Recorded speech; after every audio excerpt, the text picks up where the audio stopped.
Fala pessoal, beleza? Aqui é Bibi Maciel, com meu amigo Ricardo Pavão. Estamos começando mais um programa The Rocks on the Radio pela Urban TV. Na verdade, estamos voltando de uma temporada de férias aí no Caribe, etc. Fomos fazer pesquisas de rock and roll pelo mundo. Londres, Nova York, assim por diante. Los Angeles, Biguaçu, isso aí. Né? Então, assim, a gente está voltando a gravar a temporada nova, né, Pavão?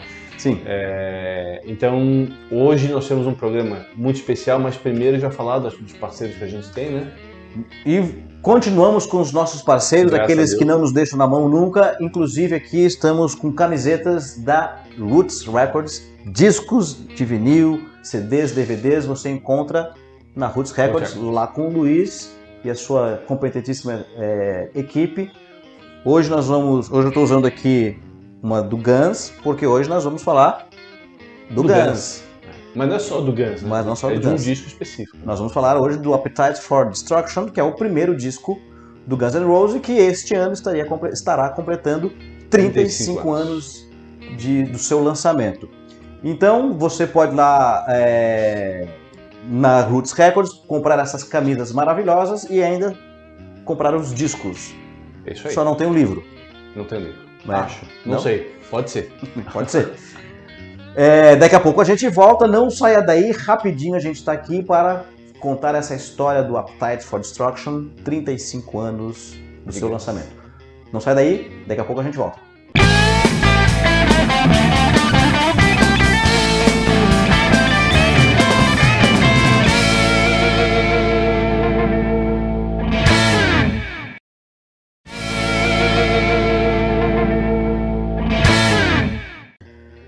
Fala galera do rock, estamos aqui e sem mais nenhuma delonga, sem enrolação, sem muito mimimi, vamos acelerando para a música. Vamos de música!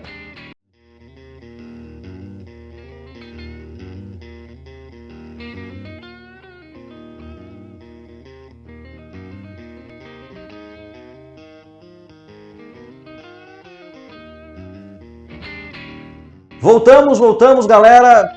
Guns N' Roses. Guns N' Roses, 35 anos. Appetite for Destruction. E a gente acabou de escutar só Sweet Child of Mine e Welcome to the Jungle. São duas músicas icônicas, entraram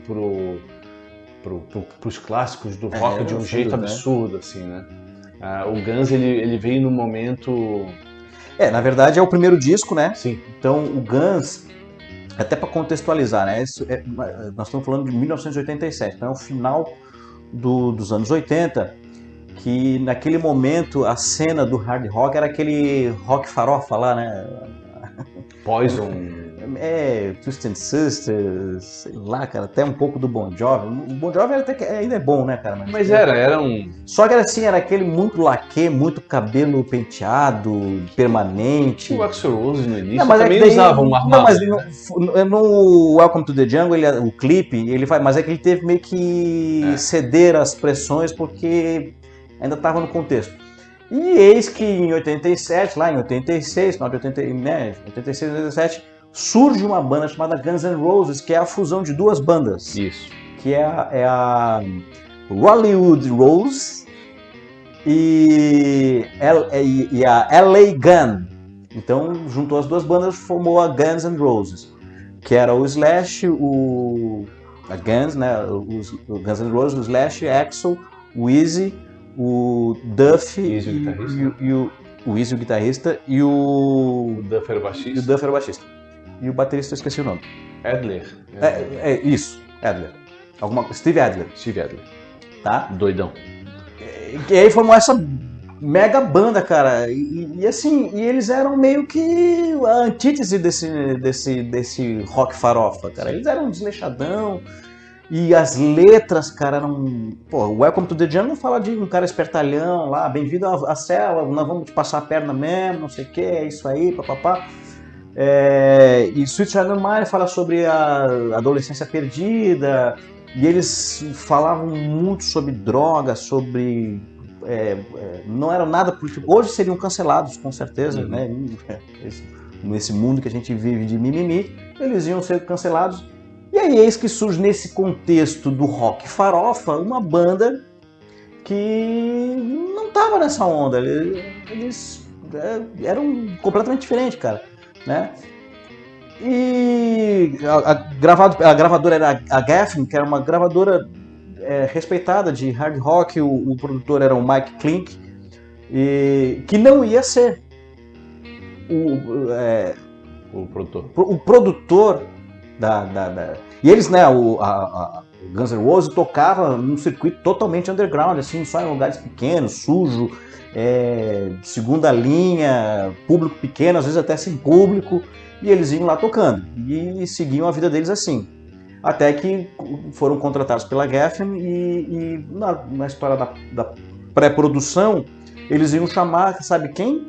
Quem? Paul Stanley. Paul Stanley. Para quem não sabe, bom, se você não sabe quem é Paul Stanley, é melhor que não ir assistir outro programa, tá? Paul Stanley é o guitarrista do Kiss. E o Paul Stanley queria mexer na estética do negócio, queria mexer inclusive no preset, no kit de bateria do Adler lá, e não, porque a tendência agora é assim, então, não tem nada disso. Tem tendência. Nosso som é esse, cara, nosso som é esse, e vamos em frente, cara, é som sujo, guitarra, aqueles solos ensandecidos do Slash, aquela sujeira do Easy, aquela voz... Era aquilo ali, cara. E o Paul Stanley queria mudar, disse, não vai ter mudança nenhuma. Aí trocaram o produtor. Assim, é interessante falar que é o seguinte, né? A gente estava vivendo uma época do talvez o final do New Wave, né? Porque o New Wave iniciou lá nos anos 80, mas ainda tinha um resquício disso. Nós tínhamos lá em 87, vamos lembrar aí, do rock mais cru, assim, vamos botar um Dire Straits, né? Algo desse tipo. E daí, como tu falou, os glams, né? Os cabelos lá esvoaçantes com laque lá do Poison, tudo bom jovem mesmo, né? Então nós não tínhamos um representante na mídia muito forte que seria um rock um pouco mais pesado. Né? É verdade. Ou era muito metal, que daí era uma outra praia, uma outra tribo, né? Ou então era dessa aí. Então o Guns veio realmente para diferenciar isso aí, para fazer uma coisa muito diferente. Né? Quebrou uma tendência, uma tendência de bandas que acho que só o Guns poderia fazer isso, né? Não teria uma outra banda que tivesse essa competência e essa personalidade, principalmente personalidade, para fazer isso. E aí é isso que, então, nesse contexto, entra-se em estúdio lá e eles vão gravar o Appetite for Destruction, e aí já vem com essas duas, né? E além disso ainda tem Paradise City, que depois nós vamos tocar. Vamos tocar depois. Entre outras, né? Sim. O disco todo, cara, muito bom. Se tu escutar agora, 35 anos depois, você vai ver que é um disco que envelheceu... É um disco que tu deixa rodar ali. Cara, é um disco muito bom. É um disco que soa hoje até talvez melhor do que soasse lá na época. E aí eles começam a tocar, gravam um disco em 87, mas o disco, cara, curiosamente, não faz sucesso imediatamente. Ele dá uma patinada. Ele foi gravado lá em outubro, né? Foi lançado em outubro, do finalzinho de 87, né? Aí passa 87, passa 88 e nada, o negócio começou a virar, cara. Aí a Geffen dá uma cartada lá e bota uma grana na MTV, e a MTV começa a reproduzir e a veicular o... Que na época a MTV era um negócio. E aí na época, exatamente, naquela época a MTV era toda poderosa e tal. Lá nos Estados Unidos ainda é, né? Só que o rock, infelizmente... Não, e mudou a proposta também. Mudou um pouco a proposta. Mas na época lá era videoclipe. Então a Geffen produz um videoclipe que vocês assistiram aí, um baita. Ele tem até duas... Essa é a versão alternativa, tem duas versões do clipe do Sweet Child of Mine. E aí ele bota uma grana no clipe e bota uma grana pesada pra veicular, porque então eles apostavam, eles sabiam que aquela música era boa e que, porra, Sweet Child of Mine, cara, um solo mais, cara, sem medo de errar, entre os 5 solos mais importantes do rock, solo, né? Não sei se tu acha isso, mas... Não, eu não diria entre os 5, mas... Mas tá entre os grandes solos, os mais importantes, talvez mais lembrados e reconhecidos, e mais imitados, talvez, né? Tem uma curiosidade, que isso não é uma verdade pura, tá? É só um fato que um produtor americano que participou da produção do disco disse que elogia muito o Slash como guitarrista, porém a entrada do solo, digamos, uma música começa com solo, né? De guitarra. O Slash não conseguia acertar o tempo. Não, existe. Incrível Tá? isso, né? Não, porque existe um negócio chamado gravando, que é o terror de todo que, músico que vai... não tem experiência. Né? Tá bom, tá falando, agora gravando. Cara, aí o cara gela inteiro, treme e tu começa.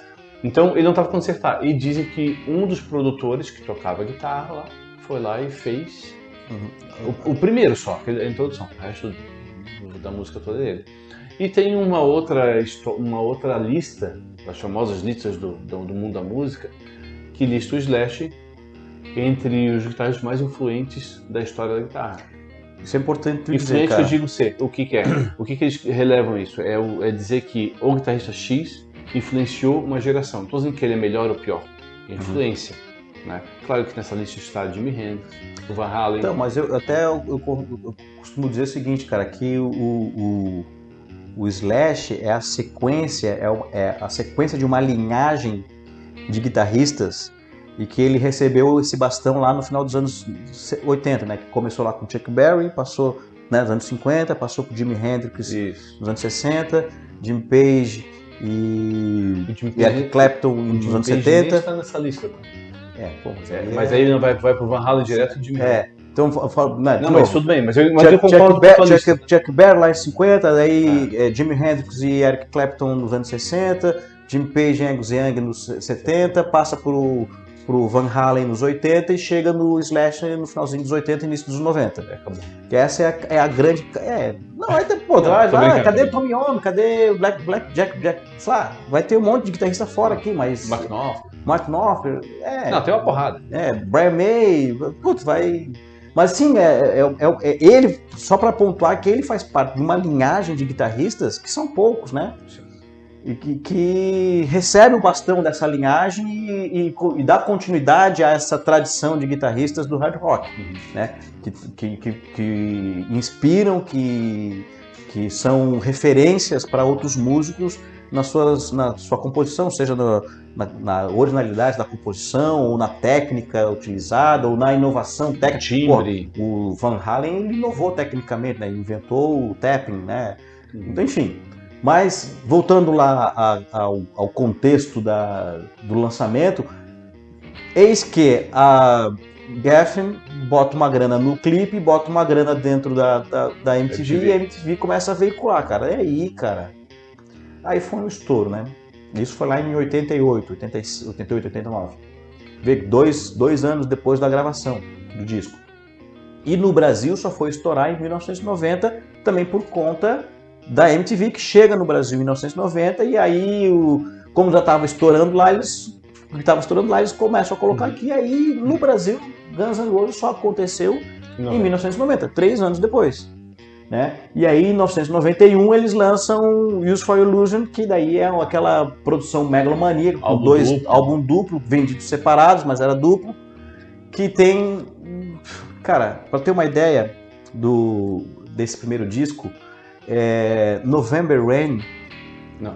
November Rain era para estar no Appetite for Destruction. E ela foi sacada para entrar Sweet Child O' Mine, cara. Olha só! O cara tirou o November Rain, botou... Porque o November Rain era muito grande, né? Se não me engano, são 9 minutos, 7 minutos. Grande. Não sei se é 9, mas é... Não, que os outros... porque Sweet Child O' Mine também tem... Welcome to the Jungle também bem. Welcome to the Jungle é 5 minutos, tem mais Paradise City é 6. Então eles faziam umas músicas mais longas também. Sweet Child são 5. Né? E aí, nesse disco, cara, eles trocam... November Rain já estava pronta. Já existia para tu ver como... Lá em 87, foi lançada em 91. Então tu vê, cara, como já era uma banda que tinha muita substância, né? O segundo disco do Guns é fora de série também. E a gente até devia ter feito o ano passado, os 30 anos, só que a gente quis fazer primeiro o Appetite, porque não dá para falar de um sem falar do outro, porque é uma consequência, é uma linha, é uma trajetória. Exatamente. Que ela tem essa coerência, cara, de mostrar como que eles surgiram de uma cena. Mudaram uma estética, mudaram uma cena, né? Que era saíram daquela farofada lá do glam rock, lá dos laque, Motley Crue também era, né? Eu tô tentando lembrar agora de outras bandas que faziam parte dessa onda aí. E eles mudaram isso aí, então não dá pra falar primeiro do Use for Illusion sem falar do Appetite, né, cara? Não deu essas pérolas, cara. Só agora a gente já escutou duas, né? Welcome to the Jungle e Sweet Child O' Mine. É isso. Mas nós vamos ter mais coisas no outro bloco, né, cara? Muito mais. Vamos ter muito mais. Daqui a pouco a gente volta. Não saia daí, nós vamos continuar aqui com as nossas camisetas maravilhosas da Roots Records. Não é do Guns, mas é do Rush. É do Rush. Presto. Né? O Gary Lee seria um bom vocalista Pra quem? pro Guns N' Roses? Ele tem aparecido, né? Tem umas vozinhas meio esganicadas. Acho que Não? Não. É aquele que a gente falou, né? Que não adianta querer... Não é que nem time de futebol, que tu faz uma seleção e bota... Vai faltar o drive do Axl. Que era outra característica, né? Do Axl, que tinha um... Mas isso é para próximo bloco. Daqui a pouco a gente volta. Não saia daí. The Rocks on the Radio volta já.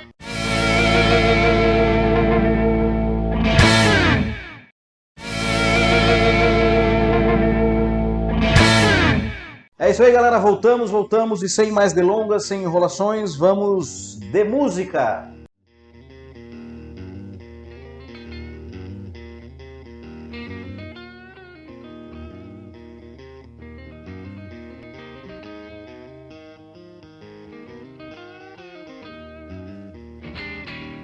Estamos de volta, The Rocks on the Radio, especial Guns N' Roses, Appetite for Destruction, 35 anos. O que a gente escutou agora? Paradise City. Paradise City também... Aquela que eu contei, né? Paradise City... Ah, não. Eu confundi. O November Rain saiu para dar lugar a Sweet Child O' Mine, mas Paradise City ficou. E... Essa música é... Começa lá... Mais ou menos. Quase que o romance. Quase que o romance. Pô, vai sair uma baladinha aqui, daqui a pouco. E daí quando vira uma porrada só, cara. E aí já mostrando cenas de shows dele aí, mostrando como eles já arrastavam uma multidão ensandecida, assim, cara. Era um troço que quando eles viraram a chave lá com a MTV, cara, aí era um negócio maluco, né, cara? Esse clipe aí mostrou bem o que foi como que estava o Guns naquele momento, né? No auge que eu digo daquele momento, do disco, né? E começou mal e aí... Então assim, e é engraçado, é curioso porque se a gravadora não acreditasse, não investisse, ia morrer. Mas não teria Guns. Lógico, assim, por que eles fariam isso, né? Se não, cara, isso aqui tem uma coisa errada, não é possível que uma música, uma banda como essa vai ficar aí, vai parar no primeiro disco. Não pode. E hoje em dia, como as coisas mudaram, né? Pra tu emplacar alguma coisa, não adianta tu botar dinheiro na MTV. Não adianta. Hoje é outras redes sociais. São outras redes sociais, são outros caminhos, plataformas, né? etc. Então é loucura isso aí. Mas naquela época a gravadora tinha muito poder, né? Ela tinha o poder e o dinheiro da distribuição, da divulgação, do marketing. Então, quer dizer, estava tudo na mão deles, né? Era literalmente a base. Eles pagavam para todos os artistas, isso era normal, pagavam para tocar em rádio, na MTV, etc. Cara, assim, aí esse clipe mostra, né? Tô dizendo aqui como eles arrebatavam multidões, né, cara? E aí, puxando aquele assunto da casta de guitarristas, mas aí eu tô falando também de bandas, cara. Porra, esses solos, esses riffs de guitarras poderiam estar em qualquer disco do Van Halen, por exemplo, né? Naquela época, cara. Porque ele era um guitarrista novo, né? Que era na época. Sim. Ele tava... Apesar que não dá pra ver o rosto dele nunca. É verdade, né? Acho que nunca ninguém viu o rosto dele, né? Ou ele tá de óculos escuros com aquele cabelo por cima e... eu infelizmente já vi, não é nada agradável. Não é nada agradável. Era bom deixar assim mesmo, né? Cara, e assim, ó, curiosidades, né? As letras diziam muito da personalidade deles, né? Então, cara, eles viviam num mundo meio barra pesada, assim, cara, sabe? Tanto é que eles quebraram esses paradas. Na época lá nessa época aí, na efervescência do hard rock glam e do farofa lá, né, que eles pareciam... Tem um cara que dizia que eles eles pareciam mais mulher do que as mulheres que eles pegavam pra namorar. Porque usavam mais maquiagem, mais laque, mais secador. E eles vieram lá e quebraram isso aí e tal. E eles eram barra pesada, porque eles com aquela pouca idade já abusavam das drogas, Sim. já abusavam do álcool, todos eles tiveram problemas sérios. Pô, o próprio Duff, cara, o Easy. Depois tem um documentário do Duff, cara, contando como é que... O Duff depois virou economista, foi para outro lado lá e tal. Mas eles eram assim, e as letras diziam muito deles. Era sexo, droga e bastante rock and roll. O baterista, o Steve Adler, né? Uhum. Ele saiu do Guns por causa disso. Por causa das Quer drogas, dizer, né? Foi tirado, né? Foi demitido. Tirado. Depois desse, o segundo disco do Guns já é o Matt Sorum. O Use, né, já não é mais... O Matt Sorum, que era do The Cult ou The Mission. Eu sempre confundo as duas. O Matt Sorum era ex-baterista de uma das duas. Acho que é The Cult, mas posso enganar. Né? Então, cara, lá essas letras dele, cara, envolvia muito a questão de uso de drogas, de um certo desprezo pelas mulheres, assim, eram todas elas. Ele faz uma letra de uma música feita para uma das amigas do Slash. O Axl faz para uma amiga do Slash. E essa música, a princípio ia ser uma música assim pra, né, como você é bonita, não sei o que, assim, não tem nada a ver com ela, cara, não, aí começa a descrachar, cara. Hoje eles estariam ferrados, cara, eu não sei como que eles sobreviveriam. Não só eles, né? A grande maioria das bandas seriam canceladas hoje, né, infelizmente, né. Cara, curiosidades, assim, o Axl Rose, cara, era um cara muito perfeccionista. Demais. Ao ponto de... Olha só, cara, tu que já teve em estúdio, tu vai saber o que eu tô falando. Ele gravou os vocais verso a verso. Em alguns momentos, linha a linha. O que significa isso dizer, gente? Que ele não cantava a música inteira e aí depois ouvia... Não, ele cantava o primeiro verso, parava, ouvia. Gravava o segundo verso, gravava uma frase, parava e ouvia. Cara, isso demorava horas e horas. A galera saía e ele ficava lá. Tem um fato, só que daí já no segundo disco, sobre isso que tu tá falando, que o produtor do disco quase desistiu na metade, porque falou assim, é o seguinte, música em estúdio, tu não pode falar assim, vou esperar a perfeição, porque tu nunca vai achar a perfeição. Nunca, né? E falou assim, dá mais rock. Pro Axl assim, ou a gente define um cronograma e vamos gravar, tá? Ou eu vou desistir. E daí desistir, a gravadora falou assim, se ele desistir num disco duplo, onde estava metade gravado, teria que fazer tudo de novo. Então assim, o Axl ele se passava. E um exemplo, logo depois que o Guns parou, ele ficou acho que 10 anos gravando um disco. Acho que é 10, ficou tempão lá. Nem sei se saiu esse disco. Não lembro. Então é piração, né? Eu estava contando aqui no intervalo uma curiosidade sobre a Welcome to the Jungle, né? Sim. Cara, bem interessante. Welcome to the Jungle o disco é de 87, né? E tem um filme do Clint Eastwood, que na época ele era o cara da polícia, assim, né? Era como é que era? O Dutch Harry. Né? Que era uma série, né? De filmes dele. Dutch Harry, a Lista Negra. Que o filme começa o seguinte, aparece o Liam Neeson, que é o ator do Busca Implacável, né? Daquela série Busca Implacável, se não me engano. Ele é diretor de um clipe de rock e eles estão gravando dentro de uma sala que é um frigorífico. E é um cantor de rock que ele vai sair de um caixão cantando a música. Tá? Que música que é? Que o cara tá cantando? Welcome to the Jungle. Welcome to the Jungle. E quem que é o cantor? O de rock? Cara, quem é? Jim Carrey. Jim Carrey, cara. Eu não vi esse filme, eu vou chegar em casa, eu vou botar só pra ver o Jim Carrey. Daí eles brigam, ele diz, corta, tá errado. Daí ele fica puto. Cara, o Jim Carrey vai pro trailer dele, vai se drogar, acaba sendo assassinato e é chamado policial, que é o Clint Eastwood, pra investigar. Dutch Harry vai lá pra investigar o assassinato do vocalista. De quando o filme, Paulo? 88, 88, né? 88, tá dizendo ali, 88. Tava vendo ali a data.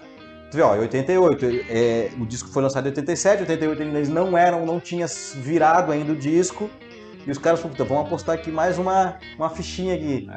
E acabou que E é um fato interessante porque o Jim Carrey, que depois vira um astro, ele faz uma ponta, e é uma ponta mesmo, cara. Assim, ó, relâmpago. Dura aí poucos minutos e ele aparece ali. Maravilha.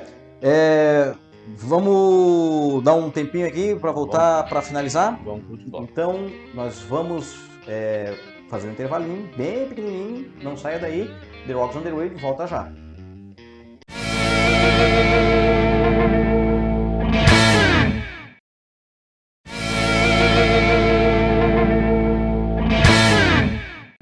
Voltamos, The Rocks on the Radio, especial Guns N' Roses, Appetite for Destruction, 35 anos de lançamento, 1987. Eu não era nascido ainda, mas eu... Eu acho que tu nunca nasceu, né, Pavão?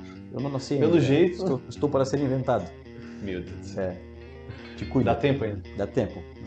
Cara, hoje a gente vai fazer diferente. Hoje não vamos encerrar com... Vamos pedir licença aos nossos artistas catarinenses, mas vamos encerrar com a música do Guns, porque é merecido. Nós vamos encerrar aqui com Night Train, mas não antes, sem antes não, né, deixar de dizer que estamos todos os sábados às 7 horas. Aonde? Na urbantv.com.br. Exatamente. E reprises vocês podem acessar o site que está lá, a grade de programação. Em algum momento vocês vão ver reprises inéditas. Isso. Reprisadas pela primeira vez. Se reprisou pela primeira vez é inédito, né? E quando é a reprise depois no dia seguinte? Não, daí já não é mais inédito, daí são reprises. Então tem várias variedades de reprises. São reprises reprisadas. Tá entendendo? Né? Ô Paulo. Não é? Reprises inéditas. Quando reprisa a primeira vez, é inédito. Viu, Paulo? Eu quero aumento por causa disso. Então, tá? E também falar do nosso parceiro Roots Records, com essas camisetas. Olha só a camiseta do Guns que eu tô usando, cara. Massa, hein? Rush. Maravilha também. Discos, CDs, velas, material de macumba. Não? Isso eu não sei. Não tem? Não sei. Tem tudo lá. Discos, CDs, DVDs, souvenirs de rock and roll, tem pulseirinha, tem anel. Tem umas coisas que eu quero lá pegar, o Luiz não quer vender. Tem umas coisas bacanas. Ele não quer vender, tem um ZT lá, né? Tem umas coisas bacanas. É a decoração da loja. Não pode... porra. Tá? Sábado que vem a gente está de volta. Não perca todos os sábados às 19 horas. E as nossas redes sociais, quem quiser. @the.rockradio, Instagram. Que agora nós estamos lá diariamente postando conteúdo, notícias e conteúdos, curiosidades do bom e velho rock and roll. Então, a gente está iniciando a nova temporada, né? Nova temporada inicia hoje. E esse ano nós vamos botar aos poucos, porque dá um certo trabalho, no YouTube todos os nossos programas. Então tá bom. Em breve a gente vai lançar isso aí. Em breve, notícias sobre como assistir o The Rocks on the Radio em todas as plataformas. The Rocks on the Radio volta semana que vem. O rock salva.